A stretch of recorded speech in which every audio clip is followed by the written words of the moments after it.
অত্যাৱশ্যকীয় সা সামগ্ৰীৰ মূল্য বৃদ্ধিৰ সমান্তৰালকৈ এইবাৰ দেখা গৈছে মূল্য বৃদ্ধি হৈছে গাখীৰত আৰু সীতা জখলাৰ প্ৰতি লিটাৰ পেকেট গাখীৰত মূল্য বৃদ্ধি হৈছে 10 টকাকৈ আৰু এতিয়াৰ পৰা প্ৰতি লিটাৰ পেকেট গাখীৰ গ্ৰাহকে ক্ৰয় কৰিবলগীয়া হ'ব 10 টকা অধিক দামত। এই মুহূৰ্তত আমি সীতা জখলাৰ যি দুগ্ধ উৎপাদক সমবায় সমিতি আছে এই সমবায় সমিতিত উপস্থিত আছোঁ আৰু আমাৰ সৈতে আছে সীতা জখলা দুগ্ধ উৎপাদক সমবায় সমিতিৰ অধ্যক্ষ ৰঞ্জিত শৰ্মা। আমি তেখেতৰ পৰা পোনে পোনে জানিম দেখা গৈছে গাখীৰৰ প্ৰতি লিটাৰ সীতা জখলাৰ পেকেট গাখীৰৰ মূল্য প্ৰতি লিটাৰত 10 টকাকৈ বৃদ্ধি পাইছে, ইয়াৰ কি কাৰণ?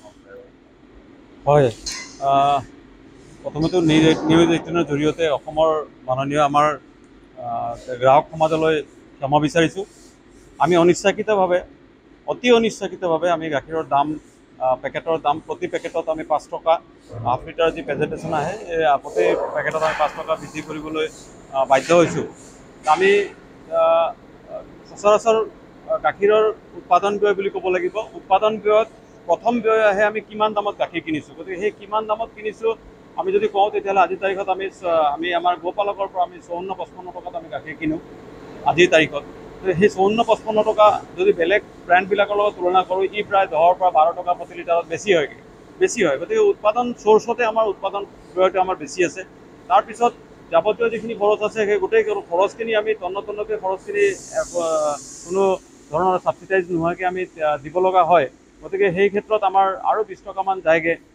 গতিকে চব মিলাই যদি আমি কওঁ তেতিয়াহ'লে আমাৰ প্ৰায় 78-ৰ পৰা 80 ৰুপিজলৈকে আমাৰ খৰচে আহে, প্ৰডাকশ্যন কষ্ট আহে। গতিকে আমি গাখীৰৰ পেকেট গাখীৰ খুব সম্ভৱ আমি 4,000মান পাউচহে গুৱাহাটীত আমি পঠাওঁ, 3-4 হাজাৰ। গতিকে 3-4 হাজাৰ আৰু গুৱাহাটীত 6-7 লাখ লিটাৰ গাখীৰ লাগে। গতিকে সেই বজাৰত এই 3-4 হাজাৰে খুব এটা প্ৰভাৱ পৰিব বুলি মই নাভাবোঁ। আৰু খুব নিৰ্দিষ্ট সংখ্যক আমাৰ কিছু গ্ৰাহক আছে, তেখেতসকলে আজি 11 দিন হ'ল গাখীৰ খাই আছে। আজি 11 দিন আমি বৃদ্ধি কৰা 11 দিন হ'ল। এতিয়া যিয়ে নহওক আমি বৃদ্ধি কৰিবলৈ ইচ্ছা নাছিলে, কিন্তু আমি নিৰুপায় হৈছোঁ। সেইকাৰণে গ্ৰাহক সমাজলৈ আমি ক্ষমাও বিচাৰিছোঁ আৰু খুব সোনকালে আমি তেতিয়াই আমাৰ গাখীৰৰ যদি আমি উৎপাদনটো আমাৰ বৃদ্ধি হ'ব, কিয়নো এইখিনি সময়ত গাখীৰৰ উৎপাদন সঁচাকৈ কমি যায়, গৰমৰ কাৰণে হওক বা এই সময়ত আমাৰ গৰুবিলাক গৌপালকৰ গৰুখিনি আমাৰ গোটেইখিনি প্ৰেগনেণ্ট হয়, তো এইখিনি সময়ত গাখীৰ কম থাকে। আমি নিশ্চয়কৈ অক্টোবৰ মাহৰ পিছত যেতিয়াই গাখীৰ বৃদ্ধি হ'ব আমিও চেষ্টা ৰাখিম যে আকৌ গ্ৰাহকসকলক কিছু সকাহ দিব পাৰিম। থাকিল আকৌ আমি কৈছোঁ যে আমি পনীৰতো কিছু দাম বৃদ্ধি কৰিছোঁ। পনীৰৰ ক্ষেত্ৰত এতিয়া পনীৰ আমি প্ৰতি কেজিত 100 টকা আমি বৃদ্ধি কৰিছোঁ। অৱশ্যে 600 টকা বজাৰত, বহু বজাৰত 600 টকা গুৱাহাটীত চলি আছে। আমি নিজেও এইবিলাক চাওঁ যে আনব্ৰেণ্ডেড বা ক'ৰবা আলমাৰীৰ ভিতৰত 600 টকা চলি আছে। আমিতো পেক লগাই পেলাই GST দি পেলাই, আজি যদিও চৰকাৰে GST মাফ কৰিছে এইকেইদিন হৈছে, কিন্তু আমি তাৰ আগত কিন্তু আমি GST দি পেলাই আমি কিন্তু 500 টকাত বেছি আছিলোঁ ইমান দিনে। আৰু থাকিল পনীৰৰ ক্ষেত্ৰত এটা প্ৰত্যাহ্বান আছে। অকল পনীৰ বুলিয়ে নহয়, পনীৰে হওক বা গাখীৰে হওক বা অন্যান্য সামগ্ৰীয়ে হওক, অসমত কিন্তু ডাঙৰ এটা প্ৰত্যাহ্বান গৌপালক তথা এই প্ৰচেছৰৰ কাৰণে যি থলুৱা প্ৰচেছৰ আছে তেওঁলোকৰ কাৰণে ডাঙৰ প্ৰত্যাহ্বানটো হৈছে যে অসমলৈ অবাধ গতিত অসমলৈ কিন্তু বহিৰাজ্যৰ পৰা গাখীৰজাত যি সামগ্ৰীসমূহ সেইখিনি আহিছে, প্ৰচেছত আহিছে, প্ৰচেছ কৰিছে, ব্ৰেণ্ডত বেচিছে, আমি তাক ক'বলগীয়া নাই। কিন্তু যে আনব্ৰেণ্ডেড হেৰিবিলাক আহিছে সেইটো ইতিমধ্যে আমি মাননীয় মহামহিম ৰাজ্যপাল মহোদয়ৰ ওচৰত আমি আমাৰ সমবায় বিভাগৰ জৰিয়তে দুলানি সভা হৈছিলে আৰু সেই সভাত আমি সেইবিলাক কথা স্পষ্টকৈ ৰাখিছোঁ, তাই মানিছো আহিছে। গতিকে যিয়ে নহওক অবাধ গতিত যি আমাৰ অসমৰ বাহিৰৰ পৰা যি গাখীৰজাত সামগ্ৰী আহে সেইবিলাক অতি সস্তীয়া হিচাপে আহে।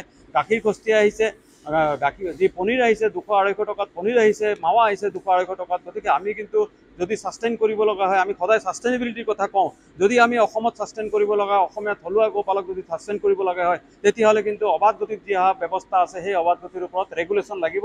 আৰু মাননীয় মহামহিমৰ ওচৰত আমি এটা হেৰি ৰাখিছিলোঁ আৰু তেওঁৰ হেৰিখিনি তেখেতে গ্ৰহণ কৰিছে যে অসমত এটা ৰেগুলেটৰী বৰ্ড এটা অতি সোনকালে মিল্ক প্ৰডাক্ট যিখিনি ইম্পৰ্ট হয় বা বাহিৰৰ পৰা আহে বহিৰাজ্যৰ পৰা সেইখিনিৰ ওপৰত এটা ৰেগুলেটৰী বৰ্ড লাগিব, নিয়ন্ত্ৰণৰ কাৰণে এটা বৰ্ড লাগিব বা এটা সমিতি লাগিব, চৰকাৰৰ পৃষ্ঠপোষক লাগিব।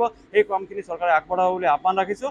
যিহেতু গ্ৰাহকৰ স্বাস্থ্য আৰু গোপালকৰ দাম এই দুয়োটা কিন্তু এইটো ক্ষেত্ৰত নিয়ন্ত্ৰণ মানে নিৰ্ভৰ কৰিছে। যেনেকৈ আমি আজি কৈছোঁ কেনিয়াৰ পৰা চাহপাত আহিছে, আমি কৈছোঁ আহিছে, অসমৰ চাহপাতৰ সমস্যা হৈছে। গতিকে কেনিয়াৰ পৰাতো যিয়ে নহওক তথ্যগত হিচাপে আহিছে, কিন্তু গাখীৰত কিন্তু একেবাৰে আমি আনট্ৰেছ হিচাপে বহু গাখীৰৰ সামগ্ৰীবিলাক অসমৰ বাহিৰৰ পৰা ট্ৰাকে আহে, বাছে যায়, ট্ৰেইনত যায়। সেইবিলাক চৰকাৰৰ ব্যৱস্থাপনাই চাওক আৰু সেইখিনি নিয়ন্ত্ৰণ কৰক ৰেগুলেটৰী বৰ্ডে বিচাৰিছোঁ। গতিকে আমি আকৌ ক্ষমা বিচাৰিছোঁ যে সাময়িকভাৱে আপোনালোকে আমাৰ গাখীৰ ক্ৰয় কৰি দিয়ক, আমি আকৌ হয়তো আপোনালোকৰ ওচৰলৈ কম দামত যাম। ধন্যবাদ। নিশ্চয় বিভিন্ন কাৰণ আছে আচলতে যি উৎপাদন মূল্যই হওক বা যি আন বিষয়সমূহ আছে তাৰ বাবে আচলতে সীতাজখলাই এই যি সিদ্ধান্ত গ্ৰহণ কৰিবলৈ বাধ্য হৈছে। আচলতে প্ৰতি লিটাৰ পেকেট গাখীৰৰ মূল্যত 10 টকাকৈ বৃদ্ধি হৈছে আৰু এতিয়াৰে পৰা প্ৰতি লিটাৰ পেকেট গাখীৰত 10 টকা অধিক মূল্যত ক্ৰয় কৰিব লাগিব গ্ৰাহকে। আপুনি বিচৰা বাতৰি পাব কেৱল নিউজ 18 এপত। নিউজ 18 এপ ডাউনলোড কৰিবলৈ স্কেন কৰক এই QR কোড। গুগল প্লে ষ্টৰতো পাব এই নিউজ 18 এপ।